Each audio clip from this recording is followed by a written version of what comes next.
Selamat pagi, pagi yang cerah di sini. Walaupun cuacanya lagi dingin-dinginnya di sini, setiap hari hujan dan super dingin. Dan pagi ini aku mau membahas back chat dari ceritanya Doni yang kemarin mengunggah video tentang Pop Bandel 2003 yang pernah main di Bone dan lengkap dengan ceritanya. Aku mau nambahin. Sebelumnya subscribe dulu, oke? Yes, berbicara tentang unggahan video Doni kemarin yang menceritakan tentang Pop Bandel 2003 yang pernah main di Bone, yaitu Bone itu daerah Sulawesi Selatan, sekitar 8 jam dari Makassar, karena sekarang jalannya sudah bagus, mungkin sekitar 5 jam dari Makassar.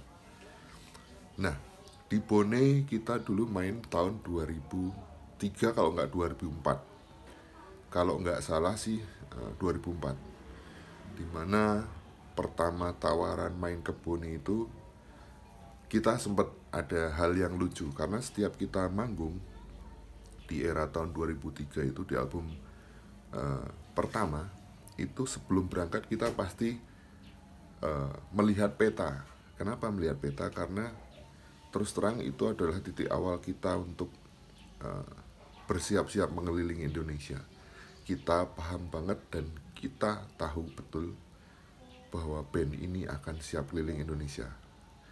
Dan waktu itu setiap berangkat kita selalu melihat mapping atau peta. Nah, disitulah ketika kita mendengar tawaran job main di Bone, kita langsung melihat peta dan memang asing karena memang kita belum pernah keliling Indonesia dan itu serasa asing. Nama-nama tiap daerah yang tiba-tiba muncul di jadwal itu selalu kita cari di peta. Dan kita sempat ketawa, kita main di pelosok, asik nih. Kita berharap di Makassarnya, padahal itu Makassar kota mah kita belum main waktu itu. Jadi tawarannya langsung ke kabupaten, langsung di daerah Bone tersebut. Dan kita seneng banget, so excited untuk siap berangkat dan packing. Adapun kendala yang kita alami, salah satunya waktu itu aku lagi sakit gigi bagian belakang yang kanan ya. Sakit gigi, makanya sekarang udah dicabut, saat itu langsung dicabut. Gigi paling belakang bagian bawah sini sebelah kanan itu sakit waktu itu. Aku ingat betul sebelum berangkat itu bener-bener aku udah kewalahan, udah pengen dicabut tapi belum boleh sama dokter. Akhirnya saya dikasih obat, tapi obat itu hanya berlangsung beberapa hari karena aku periksa dokter itu seminggu sebelum keberangkatan ke Bone. Jadi setelah berangkat itu obat tinggal tinggal 2. Aku berharap itu cukup lah untuk menahan rasa sakit. Nah, pada akhirnya berangkat. Sesampainya di Makassar, karena di pesawat sangat dingin banget, masih deso ya kita, di pesawat juga nggak pakai jaket gitu. Terus akhirnya turun di Bandara Makassar Hasanuddin, gigiku kesakitan lagi dan aku makan obat 1. Setelah makan obat, aku kira itu kan langsung berangkat. Ternyata enggak, kita masih menunggu jemputan, yaitu yang dinamakan mereka sana travel dengan mobil kijang yang aku ingat. Itu jemputannya agak terlambat. Jadi reaksi obatku sudah agak hilang tuh, tapi masih bisa tertahan. Akhirnya kita berangkat, dijemput, dan di perjalanan aku sakit gigi kambuh, tidak punya obat, bayangin. Setelah ada hal lain, Doni juga punya sakit batu ginjal, ternyata waktu itu juga kambuh, yang dia benar-benar di mobil itu kesakitan. Bayangin kita semobil, kita hanya dijemput 2 mobil, dan kalau nggak salah tim kita itu sekitar 15 orang, dibagi menjadi 2, 1 mobil sempit-sempitan, dan supirnya bener-bener ngebut kita kayak naik roller coaster. Yang aku ingat di situ, bener-bener ngebut, tapi jalanan kecil. Sebelah kanan tuh jurang, sebelah kiri itu udah tebing. Kita melintasi daerah Maros. Nah, kalian bisa lihat di peta, atau buat orang yang tinggal di sana di daerah Makassar atau Maros dan Bone pasti hafal trek Maros seperti apa. Situ jalan sempit, benar-benar sempit, mana hujan, mana jalan dulu belum sebagus sekarang, karena di beberapa waktu kesempatan di sekitar tahun 2010-2011 aku lewat lagi sudah bagus, sudah dicor. Kalau dulu belum, masih benar-benar bertemu dengan mobil itu harus pelan dulu karena kiri sini tebing, yang sebelah kanan jurang. Setelah lewatin Maros, yang aku inget, aku sama rombongan berhenti sebentar di daerah Maros. Itu ada wisata yang di situ penuh monyet ya, ada patung monyet gede banget di situ, dan kita sempat berfoto-foto sebentar. Kita melanjutkan perjalanan. Berkali-kali aku menanyakan supir, karena aku duduk di samping supir yang sedang bekerja mengendarai kijang ngebut, dan aku berkali-kali menanyakan berapa jam lagi. Oh, deket lagi bang, deket lagi, sekitar 1 jam, terus saja bilang deket, karena anak-anak sudah lapar nih. Nah, di situ kita dijanjikan untuk makan. Nanti kita berhenti di pertengahan perjalanan, ada sebuah restoran yang kita akan berhenti. Ekspektasiku udah, waduh lapar, sakit gigi, dan Doni mungkin batu ginjal ya. Aku juga menanyakan, ada apotek nggak? Nyari obat apa katanya sama supir. Aku mau nyari obat sakit gigi atau antibiotik kalau ada gitu kan. Dia bilang, waduh adanya obat warung bang, kalau di kota terpencil gini. Ya sudah, apa aja, aku pikir seperti itu. Nanti sesampainya di restoran aku akan makan dan beli obat gitu. Dan begitu sampai, ternyata itu perjalanan sekitar 120 kilo. Benar kata Doni, itu 100 kilo lebih. Jadi ditempuh dengan jarak 8 jam waktu itu ya. 8 jam perjalanan, dan sampailah kita 4 jam perjalanan di pertengahan jalan, yaitu di tepatnya di restorannya tersebut. Ternyata bukan restoran. Ternyata ya maaf ya, waktu itu emang sepi jalan, bener-bener itu perjalanan dari Makassar sampai Bone itu bener-bener kita nggak menemukan rest area atau apapun, atau sekedar warung makan aja nggak ada. Yang ada cuma satu-satunya ini, yaitu warung, kalau di Jawa itu dibilang, di Jogja ya, dibilang itu Indomian. Jadi warung yang menjual Indomie, dan tidak ada nasi, adanya ketupat di situ, dan cuma ada pisang sama telur rebus. Bayangin, akhirnya ya kita sih nggak masalah, bukan mempermasalahkan makanannya, tetapi ekspektasi kita awalnya sudah restoran gitu kan. Akhirnya kita makan situ, aku nggak mau habis pusing. Dan yang paling seru itu nggak ada jual obat. Jadi aku bener-bener makan nggak enak, bener-bener sakit, cekot-cekot itu. Dan sementara perjalanan masih 4 jam lagi. Yes, di Bone sebelum manggung kita tepat sehari sebelum pertunjukan. Hari ini sampai besok pertunjukan dimulai. Bayangin aja, begitu masuk Kabupaten Bone atau di kotanya, kita sudah diberhentikan sama preman. Kita kaget. Di situ ditanya sama preman, nih bawa rombongan mana katanya. Dari Jawa, ini artis-artis band-band besok yang ngisi acara. Oh ya, tetap aja dimintain duit. Nah, akhirnya dikasih duit sama supirnya. Mau masuk kotanya aja udah dipalak. Dan kita nyampe Wisma, dan kita naruh barang dan istirahat sejenak. Siangnya kita makan siang yang lumayan enak. Kali ini lumayan enak. Akhirnya setelah makan siang kita diajak jalan-jalan menuju Keraton Bone.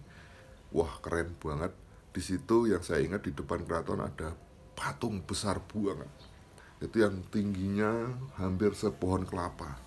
Kita masuk keraton, melihat pusaka-pusaka dan benda-benda lainnya yang masih ada di keraton itu tersimpan dengan rapi di etalase, dan kita masuk menyaksikan keindahan keraton atau kemegahan Keraton Bone. Dan akhirnya kita balik ke hotel, istirahat, dan yang saya ingat malamnya kita diburu sama fans.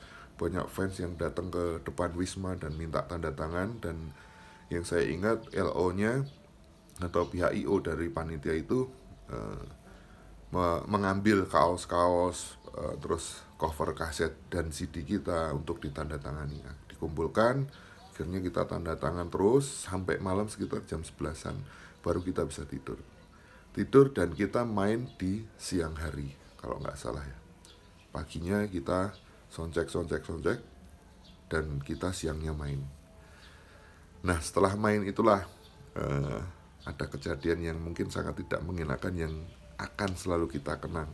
Bener kata Mas yang mengunggah atau komen di videonya Doni, dialah salah satu panitianya dan sempat minta maaf di komennya bahwa kita yakin Seventeen waktu itu kecewa kata dia, tapi kita minta maaf sebesar-besarnya dan itu menjadi kenangan yang terindah buat dia kata mereka.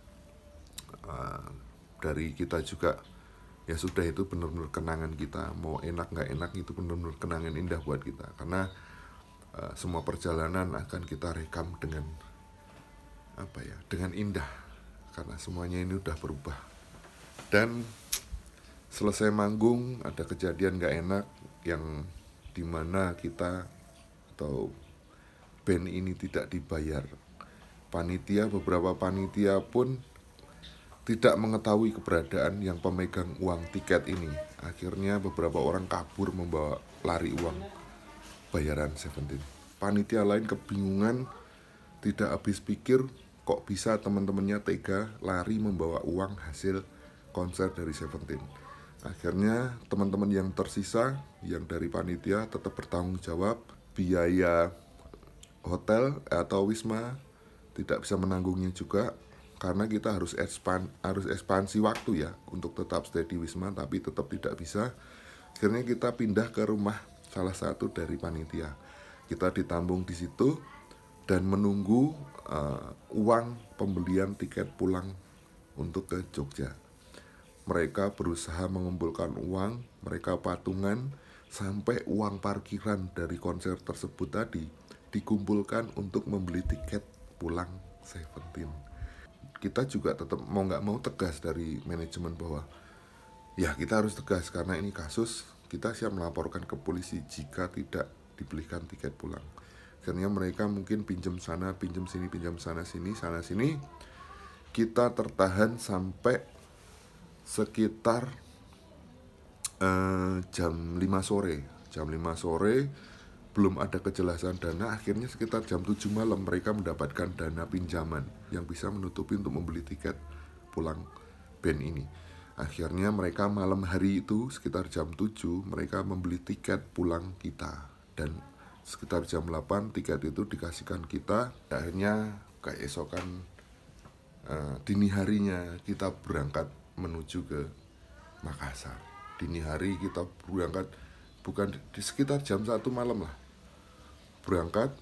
Jadi kita tidur hanya beberapa jam aja. Jam 1 berangkat, nyampe di bandara Makassar itu sekitar jam setengah 6 pagi, dan pesawat itu jam 7 pagi. Kita nyampe dengan alhamdulillah ya, karena perjalanan dari Bone 8 jam ke Makassar ditempuh dini hari itu lebih cepat ternyata, sekitar menjadi 6 jam. Bayangin betapa ngebutnya, tapi aku udah nggak mau ambil pusing karena aku di Bone sudah bisa membeli obat sakit gigi dan sudah tertahan, dan Doni batu ginjalnya juga malah bisa keluar pas di Bone gitu, kata pengakuan Doni. Dan kita selamat sampai Bandara Hasanuddin, dan jam 7 itu kita take off pulang ke Jogja. Kita pulang membawa pengalaman yang tidak akan pernah terlupakan. Kita marah juga nggak bisa menyalahkan semuanya, kita hanya bisa menyalahkan oknum yang membawa lari uang konser itu. Kita juga berterima kasih kepada teman-teman panitia yang sudah bertanggung jawab mengurusi kita sampai kita bisa mendapatkan tiket pulang dan akhirnya bisa pulang. Lewat video ini atau vlogku ini, aku pengen mengucapkan terima kasih kepada teman-teman panitia yang pernah membantu kita selama stay di sana, dan yang kalian semua yang bertanggung jawab atas tugas-tugas kalian. Dan buat oknum yang membawa lari uang tersebut, pasti masnya kepikiran kan sampai sekarang. Semoga berkah. Kita sudah memaafkan. Ya, jangan sampai terjadi lagi. Oke, begitu ya. Itulah kisah Seventeen di Bone tahun 2003. Terima kasih yang sudah nonton. Jangan lupa subscribe, like, comment, and share. Bye. Thank you.